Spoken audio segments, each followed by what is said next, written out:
Kailan po tinawag po na ano po, na Trinity po yung Diyos po natin? Clarification lang, oneness ka o Trinitarian? Oneness po sa ano namin. Ayun. Oneness ka. So ano yung tanong uli mo? Kailan po tinawag po na Trinity po? As a Ano ang Christian. point mo sa pagtawag? Yung pagtawag ng termino or yung konsepto ng Trinity? Kailan po siya na ano po yung, paano po natawag na Trinity po yung Term. isang Okay. po? Yes, around 1st to 2nd century, mayroong mga heretical teaching ang lumabas na tinawag na Praxias Heresy na hindi sila naniniwala sa Trinity. At ang isang pare sa taga South Africa na si Tertullian, siya ang bumuo ng nasabing termino, kapatid. No? Siya yung nag-coin ng term.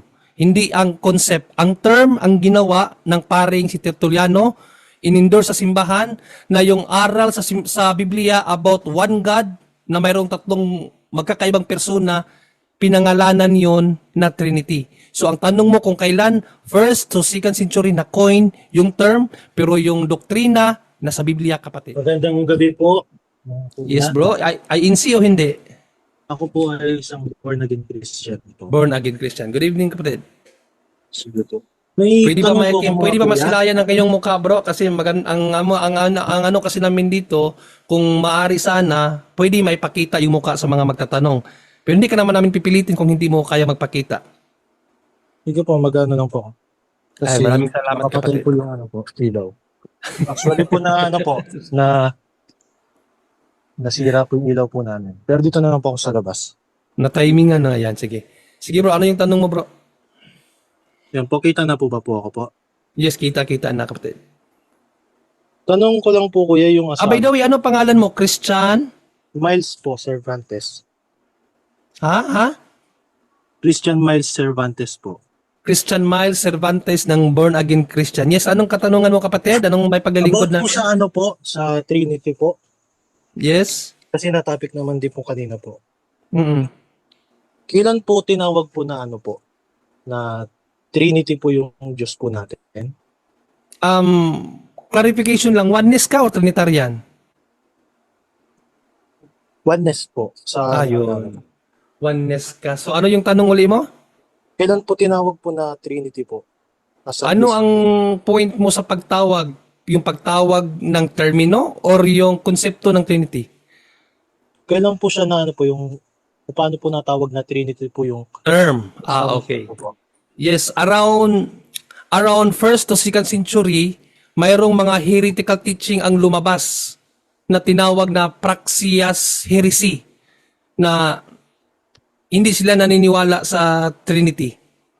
At ang isang pare sa taga South Africa na si Tertullian, siya ang bumuo ng nasabing termino, kapatid. No? Siya yung nag-coin ng term. Hindi ang concept. Ang term ang ginawa ng paring si Tertulliano, inendorse sa simbahan na yung aral sa Biblia about one God na mayroong tatlong magkakaibang persona, pinangalanan yon na Trinity. So ang tanong mo kung kailan, 1st to 2nd century na coin yung term, pero yung doktrina nasa Biblia, kapatid. Ano po? Meron pa pong, ano po, next question po. Kasi may mga ilang katanungan din po ako. Total po na topic naman po yung Trinity kanina po. Sige. Okay lang po. Yung ano po, yung sabi po nila po kasi, undoctrine po daw yung Trinity po. Ano? Undoctrine po daw yung Trinity po. Undoctrine? Opo. Anong ibig sabihin ng undoctrine? Pwede mong iklaro para masagot namin ng tama. Undoctrine, Kung ano po, doctrine? anti-Christian po. Hindi po pagtuturo po sa Christian. Sa Christian po. Okay, so undoctrine daw. Tanungin mo na kita, ano ang pagkakaalam mo sa aral na Trinity? Tanungin kita. Ano po,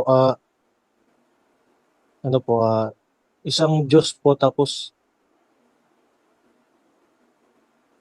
Tapos, binubuo po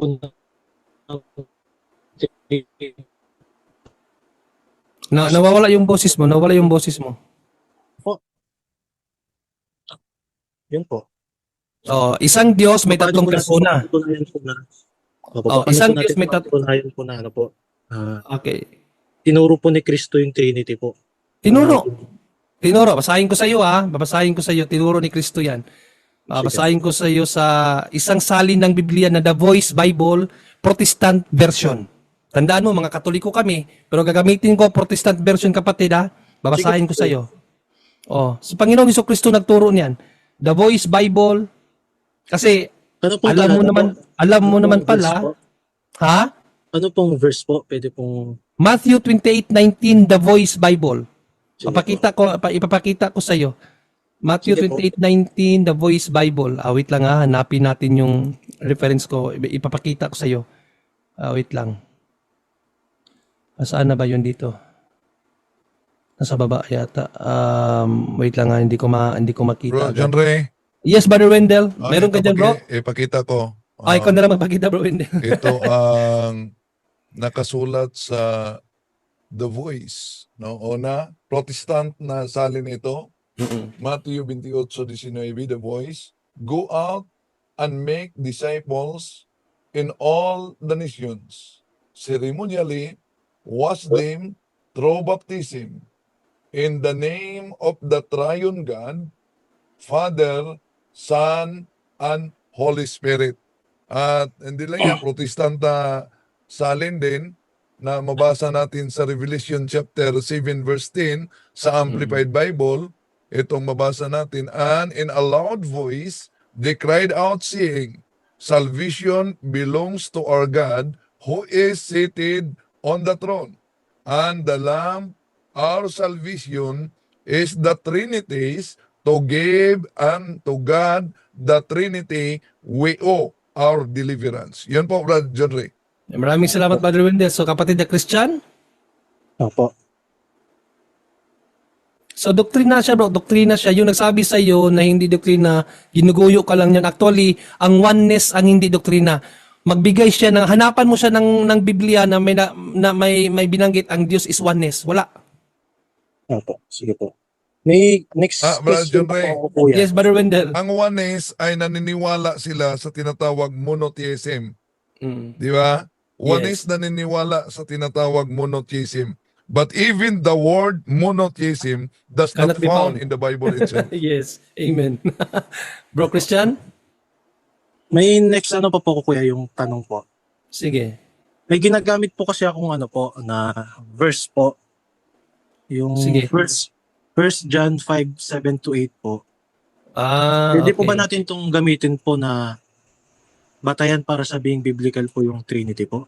Yes, of course. Napakalinaw yan. Sa Greek niyan, theis ang ginamit dyan, theis. Opo. No, in 1 John 5:7, isa nga to sa kaso lang, may kontrobersiya kasi pinapakalat ang mga dito, ang mga protestante. Hindi nila pinaniniwalaan to kasi wala daw sa original Greek. Huwag ka maniwala doon. Malagay ba yan sa Bible kung wala? No? Ito kasi ang sinasabi sa 1 John 5, 1 John 5:7, no? O, 1 Peter pala to. 1 John 5:7. Ito napakalinaw dito. Oh, ito sabi ni Apostol na Juan. For there are three that bear record in heaven. Actually, may definite article siya. The Father, the Word, and the Holy Ghost. So, tatlong magkakaibang persona talaga sila, bro. And these three are one. Diba? Hindi sinabi na the Father and the Word, the Holy, kasi ang oneness kasi, they believe that the Father is the Son and the Son is the Holy Spirit, kaya nga oneness. Hindi sinabi dito that the Father is the Word, the Father is the Holy Ghost. Walang ganon. The Father, the Word, and the Holy Ghost. And these three talaga sila, bro, hindi one. No, hindi sila, and this one is one. No. These three are one. So, three persons in one nature. Kaya nga Holy Trinity, kapatid. Opo. Follow-up question ko lang po yung sa First John po. Kasi sabi po nung isang Unitarian po na nakausap ko po noon, Yung peke po daw yung ano po. Yung, Oh, yan na nga, yan ang problema. Sila ang nagsabi. Kasi Okay, po daw ganito. kuya, perjury po. Oh, kasi yan ang palakad nila. O dinagdag lang po. Alamin mo ano ang pinakaunang version ng Bible ang lumabas. Alam mo kung anong unang version ng Bible ang lumabas? Ay, hindi po kuya, hindi. Mm. Sorry The po. first Bible na umiiral sa mundo ay tinatawag, kapatid, na La Sagrada Biblia. Yan ang pinakaunang Biblia. Na-record yan sa pinakaunang Bible na gawa ng Katoliko. Kaya paano nilang sasabihin wala yan? Ang mga Protestant scholars, Bible na hindi naniniwala sa Trinity, ginagawa-gawa lang nila yan kasi nga ayaw nila maniwala sa Trinity. Pero tingnan mo ang history, anong Biblia ang unang lumabas? O, sa history is the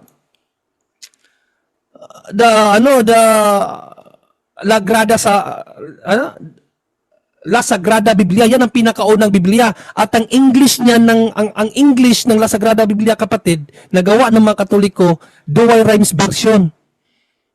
Yan ang pinakauna. Yan ang ginawa kopya sa mga scripture na ginawa ng mga unang Kristiyano. O tingnan natin kung nakarecord ba sa pinakaunang Biblia yan. O basahin natin.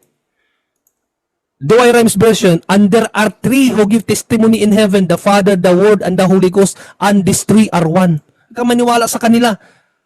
Gawa-gawa lang nila yan kasi nga anti-trinitarian sila. I-search mo ano ang pinakaunang Biblia ang lumabas.